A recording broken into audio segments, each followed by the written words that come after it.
Hello, this is Dr. J, and you are watching week 10 for Introduction to Anthropology.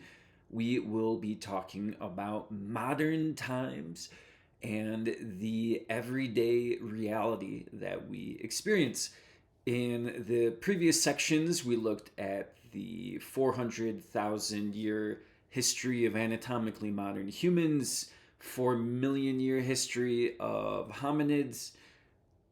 Also, in the second part of the course, we looked at older stuff. We looked at the development of society, how society came about, building blocks, the more recent past, maybe about 100 or 150 years ago. Now we're going to fast forward to more or less what is contemporary anthropological thinking and also contemporary subjects that are important for us in our everyday lives.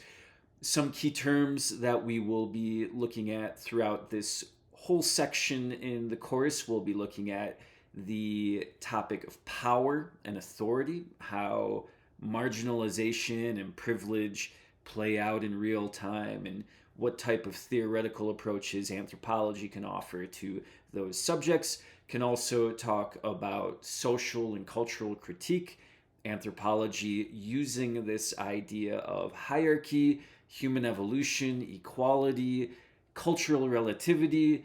We have some great critiques we can offer the world, particularly when we can see inequality everywhere and some of these problematic colonial systems continuing.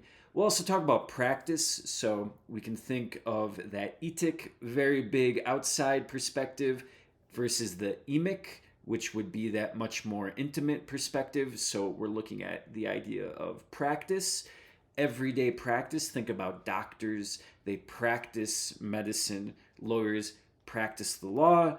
They don't necessarily do the law or do medicine. So there's this imperfect, constantly building, ritualized existence that we live in. And we can look at things as simple as grabbing yogurt out of the fridge and what that means for human society. The person who made Go-Gurt was a anthropologist. They observed a family, realized that the things that were the most consumed in the morning at breakfast were the things that were the easiest to grab: a banana, an apple, nothing that was too complicated, no bacon and eggs or anything like that. So, looking at everyday practices, inventing something that can hack into the cultural and social realities that people live in. We're also going to look at the future, science fiction, speculative anthropology, and we'll also look at the banal, the most boring things that we could possibly think about. Once again, this idea of the everyday. I don't know if you noticed on that previous screen, there was an AI image of a. Let's go back here. Actually, we can look at the Giant of Kandahar. This is social media AI from about fall 2023. So it's advanced somewhat, but this is when it started getting really spooky. It sort of was really funny for a long time, and then once we got to this point in AI, I think it was really interesting. So this is, of course, is fictitious, and it probably stands out really well as AI nowadays because you've seen a million different images. But this was one of those first ones, sort of this urban myth that there's this giant that was running around Kandahar in Afghanistan. U.S. soldiers came back and said they saw it, for example. Some other AI images here. We can think about the introduction of an iPhone 15 in 1923. So this was sort of 100 years before the image was made. And you can tell it's sort of surreal. It doesn't look real for many different reasons. We're trained in so many ways to understand and develop systems of knowledge about the world. We can look at an image for half a second and understand this whole broad technological and social history that it might evoke. So Once again, anthropology is holistic and flexible. We look at a lot of different things that define the human condition. And one of those things is just sort of that way that everyday individuals understand society, not necessarily just the kings or just the great people of society, but what does the everyday average person look at when they think about the world? We do not yet know everything about who we are as a species, so anthropology has this constantly moving marker of success.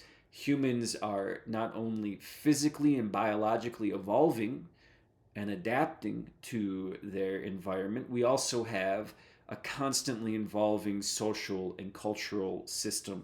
We can just look at the idea of skinny jeans versus baggy jeans, big controversy, never ending debate. We have these waves of style and fashion that are just constantly moving and changing. So we can't necessarily always know everything about the human species. We also can look at the longue durée, sort of mentioned that idea of skinny jeans versus baggy jeans. I remember when I was in high school in the early 2000s, baggy jeans were cool. Jinkos, if you're familiar with those, they're super baggy. I had a few pairs. You would step on the heels, all that kind of stuff. And then the early 2010s, it was like skinny jeans. Like if you wore baggy jeans, you were looking like you were the guy from Breaking Bad, Jesse Pinkman from Breaking Bad. Really just didn't make sense for the era. And now in like 2020, and I'm going to just give Billie Eilish all the credit for this. I think she was the first person of her generation to really be a celebrity and promote baggy fashion. And now I think you go and you see bagginess is back in jeans. So we have these longue durée functions, right? We have these generational shifts that we can see that define the human condition. So not only are we in the everyday, we're sort of immersed in this long-term history. We're sort of swimming in this sea of human sociality and culturality.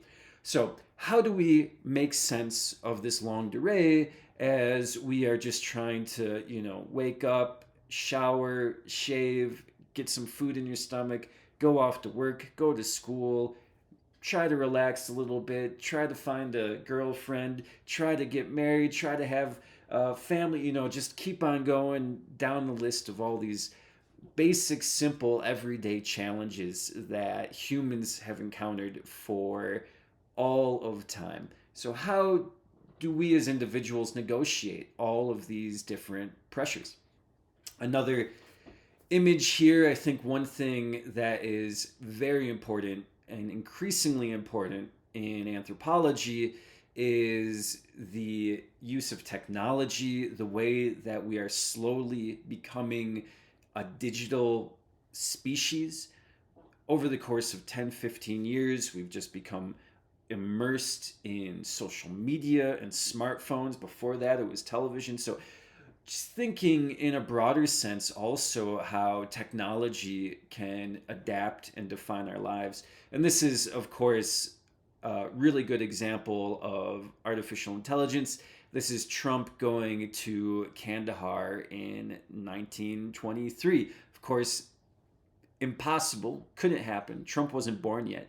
But these images are just really great. They look very much like Trump and they evoke his essence, his spirit, and they're still very surreal. So there's this idea of the uncanny valley. If you're not familiar with this, really interesting concept, but the closer that an artificial thing gets to perfection, the more unreal and less human it looks.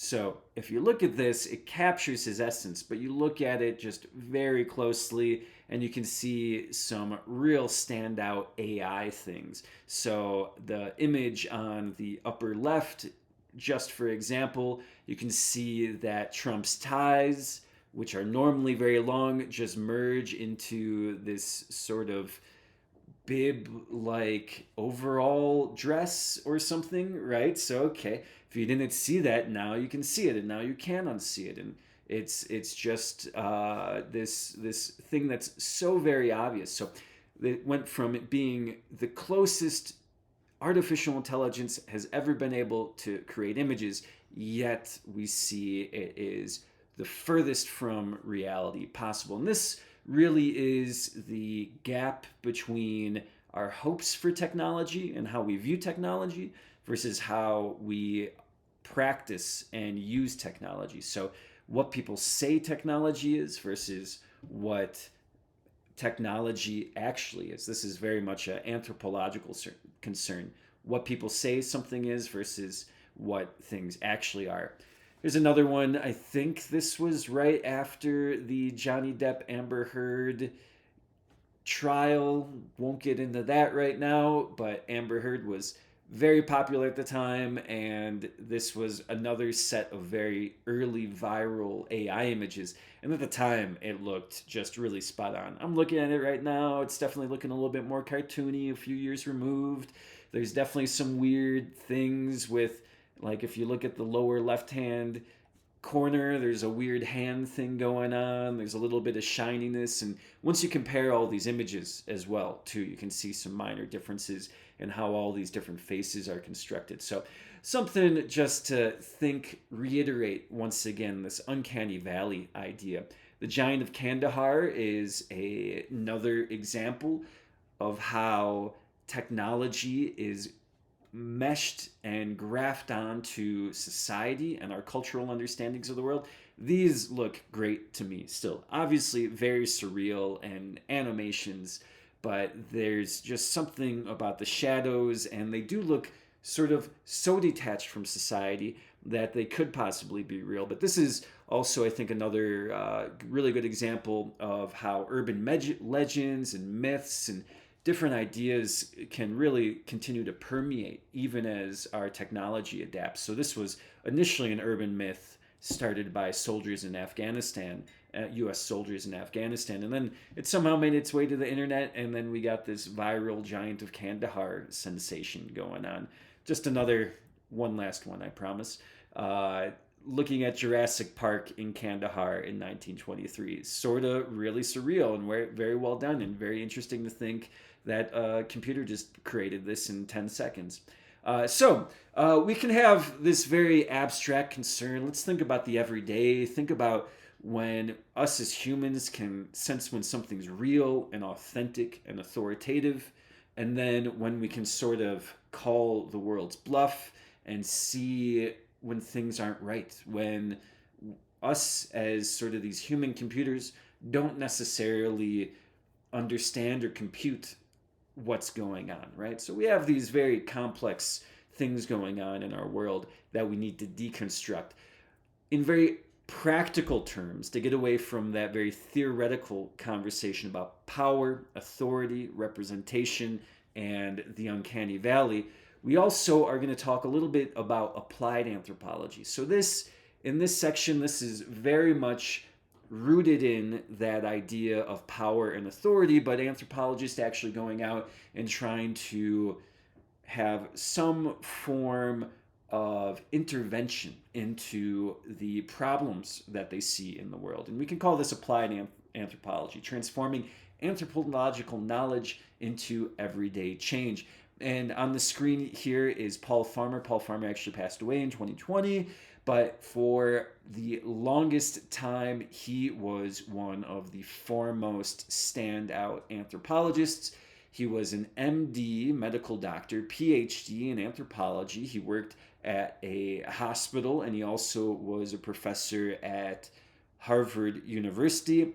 And he also had a NGO, non-governmental organization down in Haiti that looked at public health. And Haiti being one of the poorest countries in the world, by far the poorest in the Western Hemisphere, one where hospitals don't exist, where small towns don't have clinics, where doctors just do not materialize. This type of intervention was essential to enact any type of social or cultural change in Haiti. And Paul Farmer wasn't going in there and saying, you got to be more like America and you got to take all these American ideals. Nothing like that.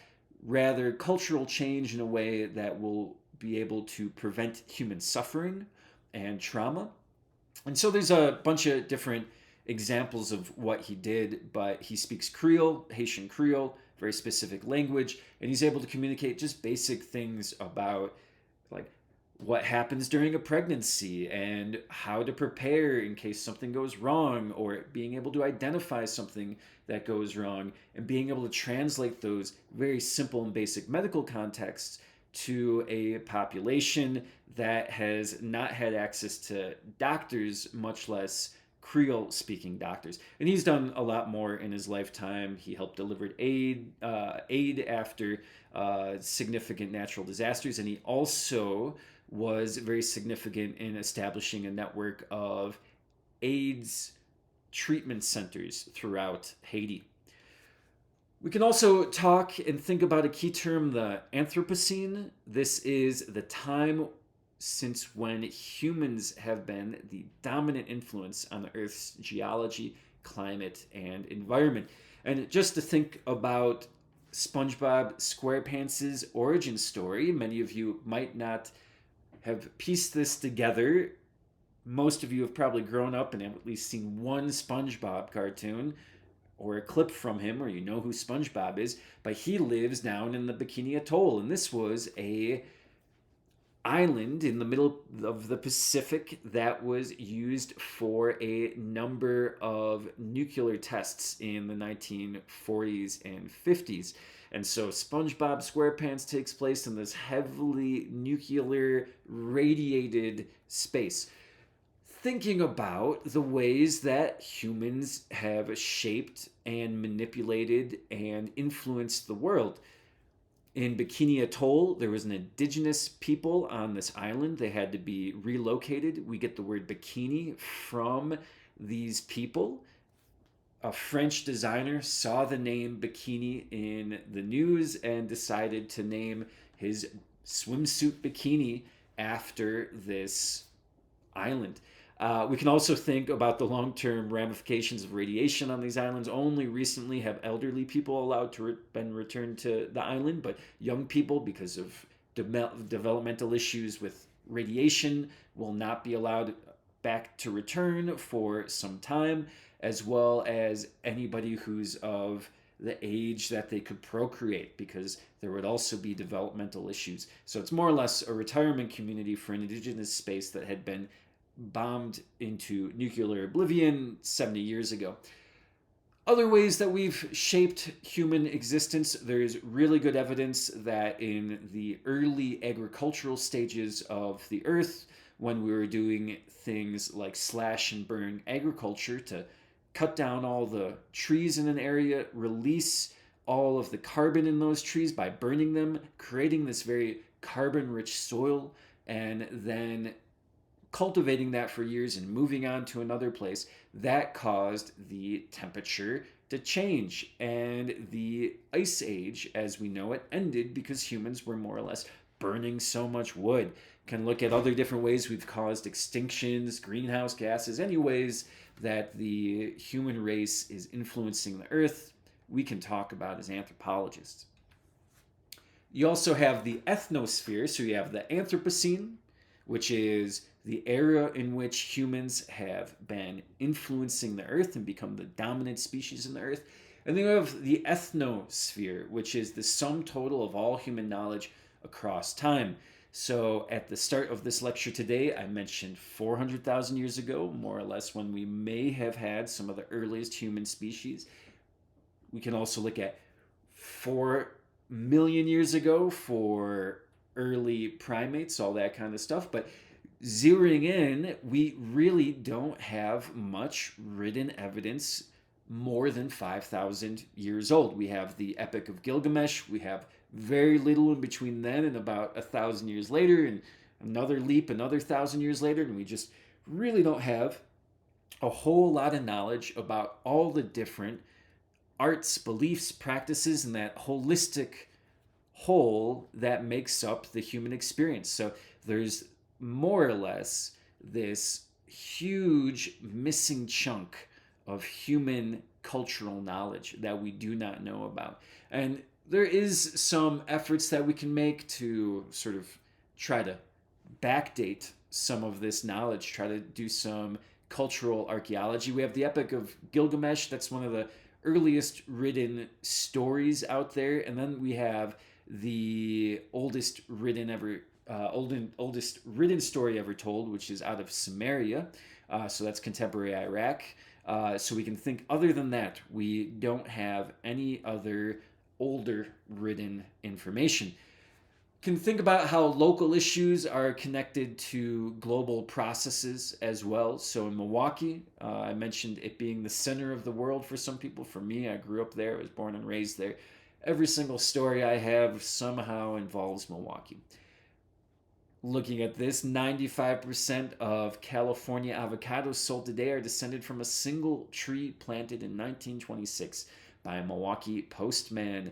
That is really interesting for me. I'm from Milwaukee. My parents are postal workers. My grandpa is a postal worker. My great grandpa was a postal worker. And my brother works for UPS. And I love avocados.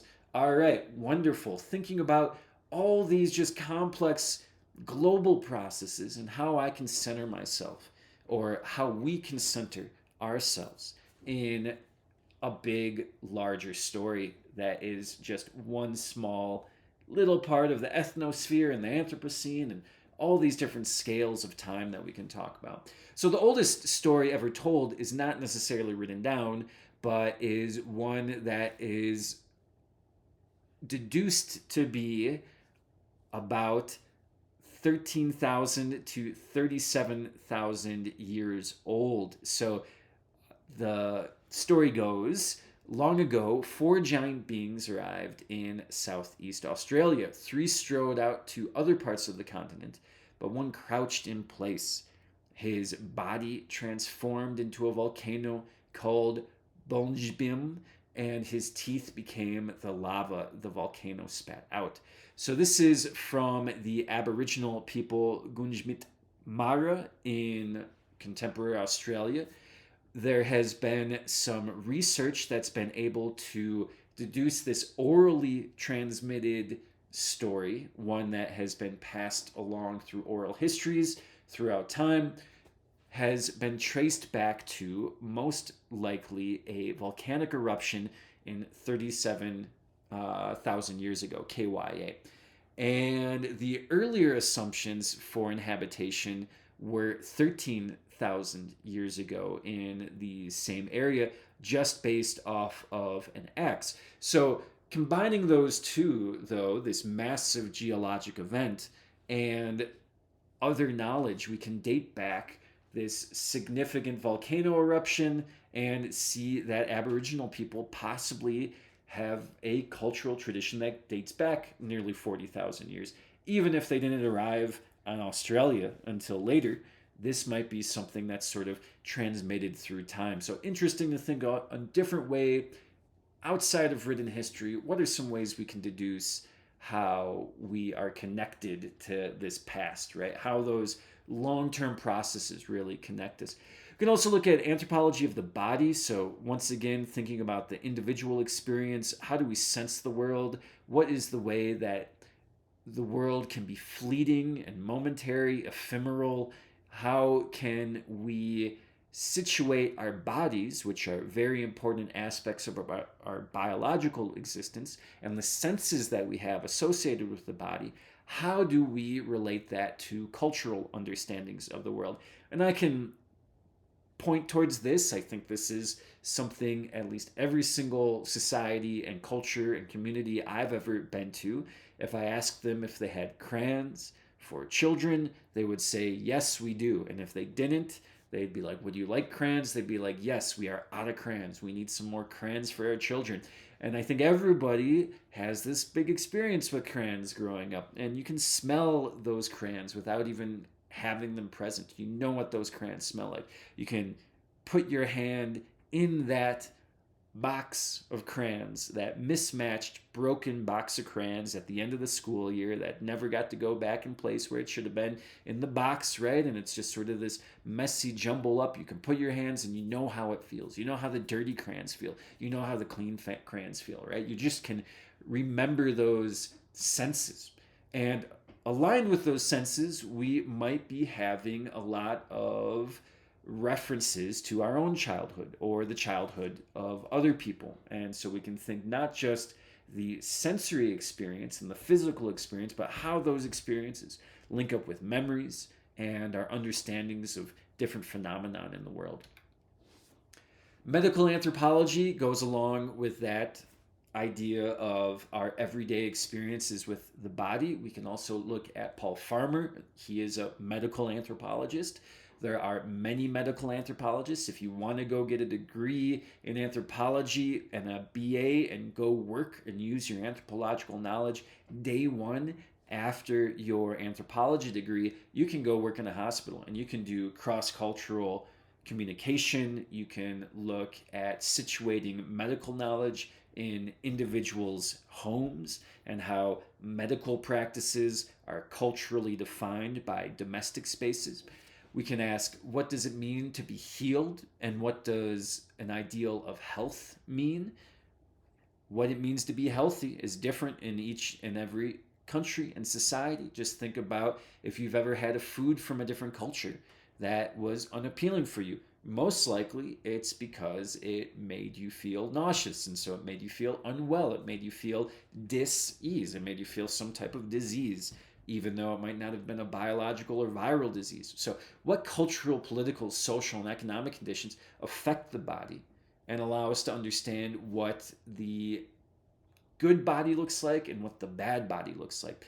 One example I think about a lot is the Zika outbreak. I was in Brazil in 2016, and this was huge news. So more or less what looks like what happened was there was a Zika viral contamination spread by mosquitoes. Zika is this really horrible tropical disease. If you are elderly or young, you're going to possibly die from it. You should definitely go to the hospital. If you're an adult and you are looking to have children, it could cause microcephaly. And so now there is this generation, there's this huge Zika outbreak in 2016. And so now there is this significant population in Brazil of young people. So now they must be, 10 years old about, and they had microcephaly. So their brain cavity developed to be smaller than it should be. You can also have macrocephaly, right, where your brain cavity grows larger than it should be. Neither are ideal because not enough space. Of course, you're going to cause some constraint in the development of that cerebral tissue. And then if you have too much space, you're going to have some hollowness or some gaps there that your body's not going to react to all too well. So nonetheless, the Zika outbreak was pretty significant. It was a public health issue, and it took place during a presidential impeachment. And the president, Dilma Rousseff, mobilized the army. And so you saw the army on the street trying to suck up piles of water that were on the ground, puddles of water on the ground, because they could breed mosquitoes. And then it was used to show that she was a weak president in the run up to the impeachment. So it was all situated. This really horrific issue that many people are still struggling with nowadays was wrapped up in this like momentary impeachment process. And you can just think all these very intimate conditions these women and these children are now suffering and living through, and how their fate was more or less assigned to a broader global system of health that was not designed to help them in any way. Of course, if you looked at 2020, anthropologists loved talking about COVID, and we still are 5 years later. It's sort of getting a little boring, but it's something that was very significant for our cultural and social understandings of the world, so anthropologists really liked to talk about it. Disease and sickness. So I have this idea of dis-ease for some reason as an undergraduate. Before I had an anthropology professor break down the word disease for me, I never realized that it was dis-ease. Just something that never clicked. Maybe some of you have noticed that it is the opposite of ease before, but I had never done that. And it's really interesting to think of a disease being something that makes you uncomfortable or something that takes you out of a place of security. It doesn't necessarily have to be a biological disease. You can have mental disease, you can have a social disease, right? We can apply this idea of sickness across the human condition in many different ways. So, where and how do we define illness? What are the ways that we define illness? And one of the books I would love to present in a later upper level class in anthropology for you is this book, The Spirit Catches You and You Fall Down. It's about a Hmong family from Laos, a refugee community that migrated to the United States in the 1980s. They did not speak English, and one of their many daughters was born with a cerebral epilepsy condition that only got worse, and her parents didn't understand how to assign medication. And on top of that, they did not trust the medical practitioners because the medical practitioners spoke down to them and they weren't not making them at ease in the medical process. I think many of us might be able to understand, if we ever gone to the doctor, how the doctor can sometimes talk down to you or make you feel less than, right? That's always something that the doctor can do. And then on top of it, they had a different belief system from Laos. They are animistic people. They believe in spirits, and they believe that this world is imbued, everything in our world is imbued with spirits. And they see that when someone is having an epileptic seizure, a mass cerebral attack, they are actually being taken by a spirit that has guided that individual for the remainder of their life. And so the spirit is taking a hold of them and causing them to fall down. And this is actually a blessing because it means that you are particularly close to the spirit world. Nonetheless, this family here, so it's a mother and a daughter. The daughter ended up passing away when she was about 20, and the mother has many other children and has been more or less forgiven of. It was sort of a long process of her being villainized and put on trial for neglecting her daughter, but it was a huge cultural misunderstanding of what the disease was. You can think about social roles of the healer and the unwell. We got Dr. Fauci there, and just very coincidentally, we got Trump there. That was not an intentional thing to say that Fauci's the healer and Trump's the unwell, but I think it sort of makes fun of the situation if you're not familiar with their relationship or you don't remember in 2020. Fauci was a czar, more or less. He was this person given these wide unilateral executive powers during the COVID-19 pandemic in 2020. And he was more or less an employee of Donald Trump, but Trump really couldn't fire him. He didn't really ever have like a real reason to fire him, but it was a political season, and a lot of Trump supporters and Trump himself saw COVID as sort of a fake disease, something that was overblown, and Fauci more or less is someone who was continuing the falsities.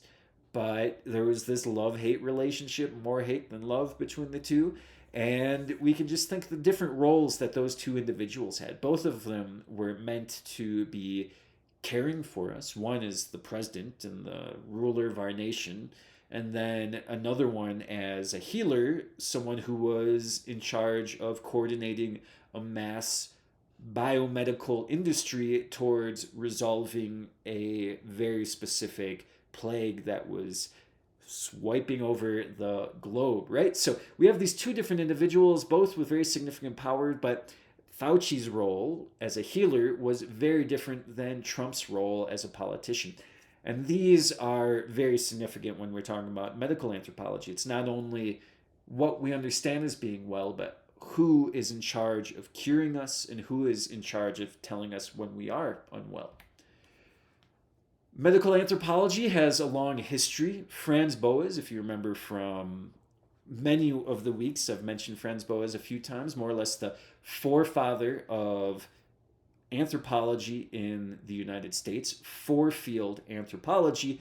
He had a early example of how medical anthropology could be used in a very positive way. So at the time, this is the 1900s, more than 100 years ago, anthropology had been doing a lot of different comparative studies of cranial shapes, called this craniometry.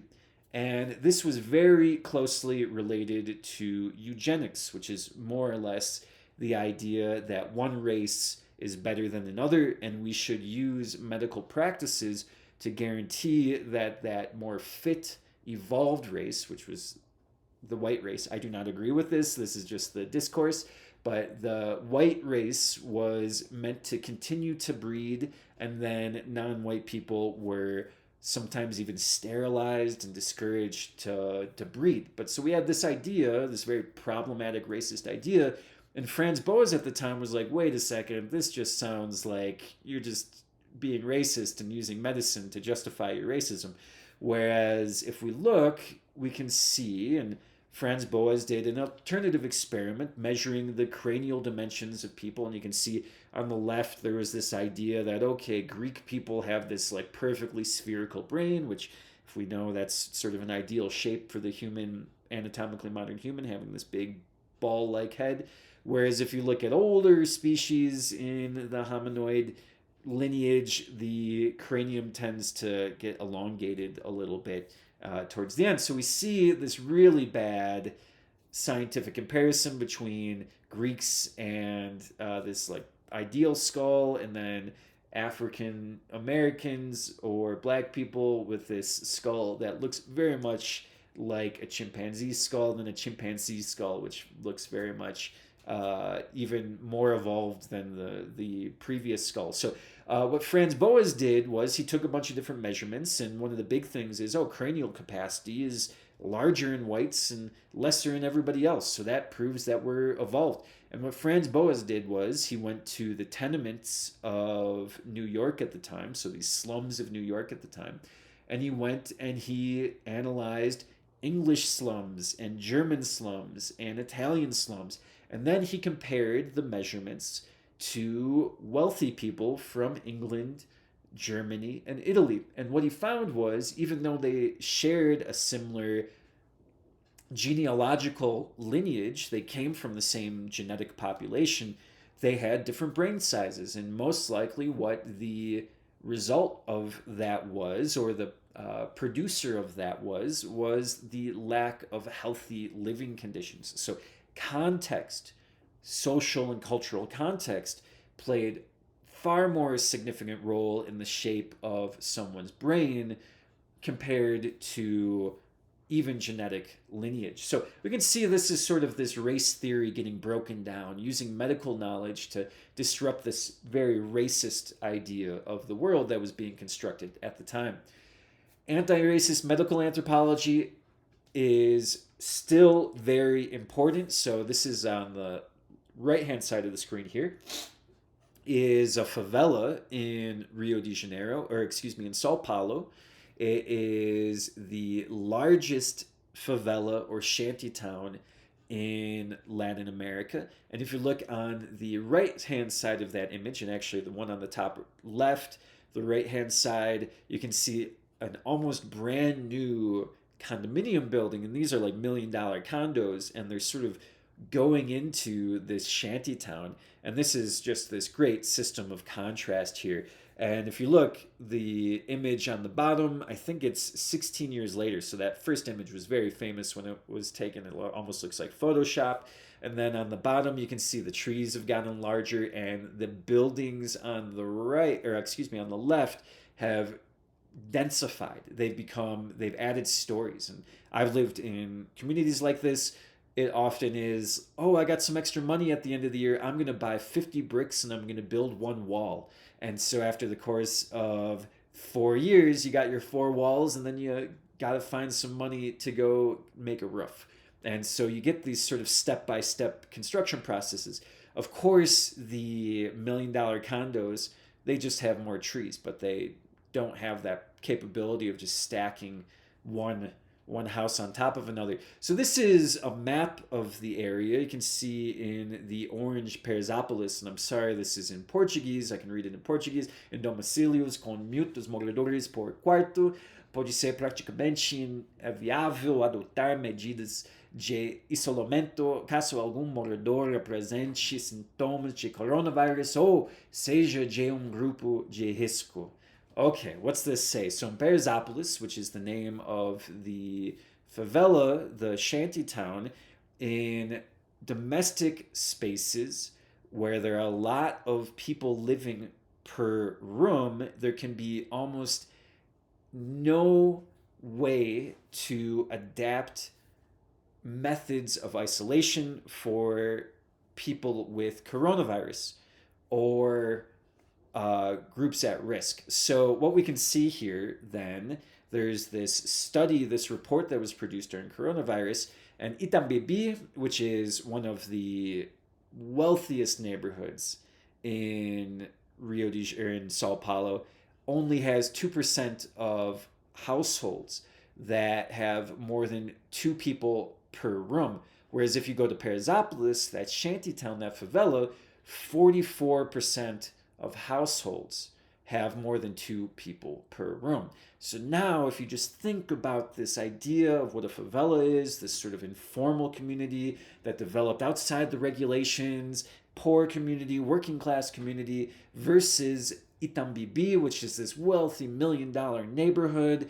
And what does that mean? You can see that the concentration of coronavirus in those built environments are higher than they are in other places. And this is all culturally situated. We can go and ask what this means for the everyday experience for these individuals. You can also look, talked about Milwaukee a lot, might recognize these maps here, but we can see nutrition and child rearing practices play a key role in determining human development and health. I've mentioned this throughout the course, but particularly when we look at like family and gender, we start seeing this idea of caretaking, domesticity versus going out in the public, all these different types of more or less heteronormative ideas that we have of child rearing. Very important for how we conceptualize the world, how we organize ourselves. The family is the very basic social unit. So, what does it mean when we have unequal types of child rearing? And in Milwaukee, if you look here, the highest life expectancy, the darker colors on this image on the left, are in zip codes that are the wealthiest, and the poorest neighborhoods are the ones with the lowest life expectancy. And I've mentioned 53206, it's the most heavily incarcerated zip code in the nation. The life expectancy is between 71 and 73, a whole decade shorter than in some of the wealthier neighborhoods. And so here you can see also maybe some sociological or anthropological explanation for why some stunting may have happened. We see food deserts, so there's an inaccessibility of healthy food throughout neighborhoods that have low life expectancies. And I would say that has to be correlated. There's definitely going to be studies where if you have access to high levels of nutrition, you're going to be able to develop quicker, stronger, faster, smarter, and live longer. And here we can see just a graph, the difference. This is not to scale, but we can see the zip code and we can see that 10-year age difference, how it sort of plays out across the city and how that looks geographically. So thinking about just the very basic ways how we start off in this world determine where we end up.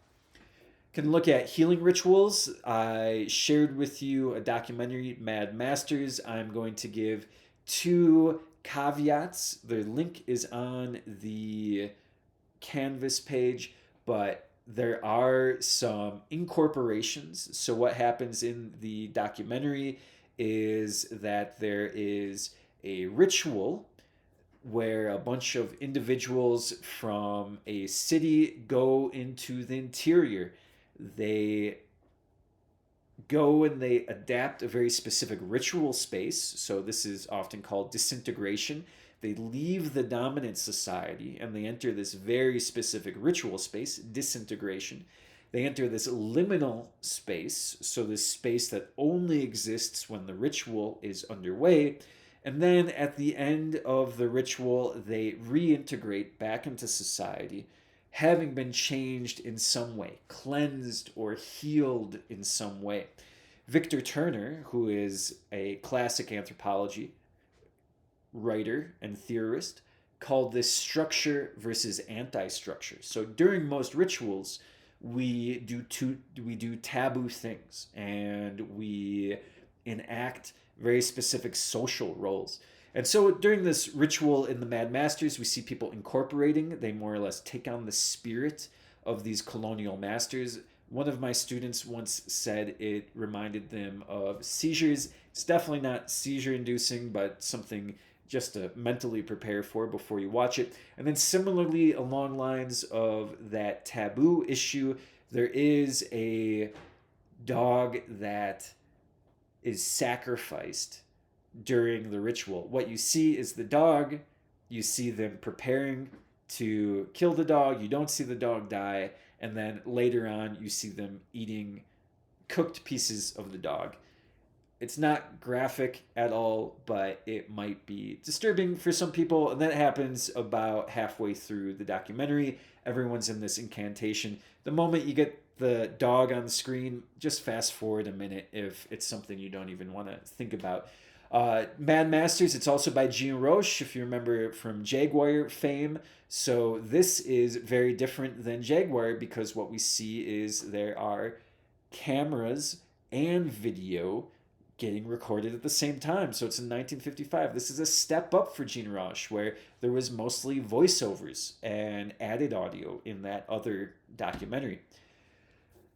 Often, and anthropologists love talking about witchcraft, often we have seen non normative forms of healing as a type of witchcraft. And we can look at throughout history, witchcraft is this non normative, non dominant type of healing, often done by marginalized individuals. So, this is why you often see witches are associated with women, marginalized individuals, especially in traditional patriarchal societies. And you can see that it's associated with deviance. So, creating a social situation or wishing for a social situation that is non normative. Or when someone dies and they shouldn't have, it might be witchcraft. Or when something happens that is very unlucky, it might be someone sent a spell your way. And you might have to go and hunt down that person and kill that person. And this is not just in the Salem witch trials area, but we see this throughout human society where there's this sort of idea that someone sent a spell my way and I got to go hunt them down. So, thinking about, though, it could have been a form of healing. A lot of Wiccan and other types of animist religions where we see spirits around the world, we can see that there is alternative forms of healing that are taking place. And on top of that, we can also see that deviance can sometimes be a disease within itself. You can look at ethnomedicine. This is sort of a building on that idea of witchcraft that I was talking about, but not necessarily with the same sort of spooky connotations.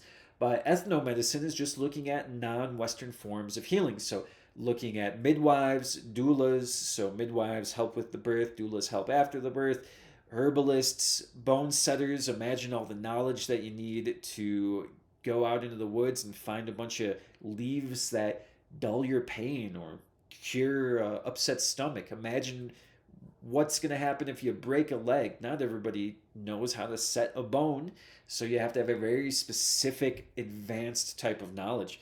Probably have had to touch human bones. You probably had to touch dead people just to know how the human body is arranged. Surgeons, very similarly. How do you know what's inside the human body unless you desecrate the human body? So we have this very specific social role for individuals that are allowed to cut into and mutilate human bodies.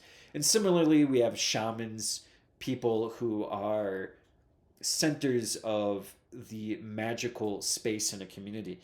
Traditional ecological knowledge, knowledge of plants, knowledge of herbs, knowledge of fungus, knowledge of different animals and how they affect your body is something that is essential for contemporary medical anthropological studies. Something I like to think about building on this thinking about this in a modern context, if you're not familiar, Aaron Rodgers is a professional quarterback, played for the Green Bay Packers, my team. He was my favorite player, and then he started taking DMT. And he didn't stop being my favorite player because of the DMT. I'm actually really cool with that. But he used this DMT as a pathway to become sort of this self righteous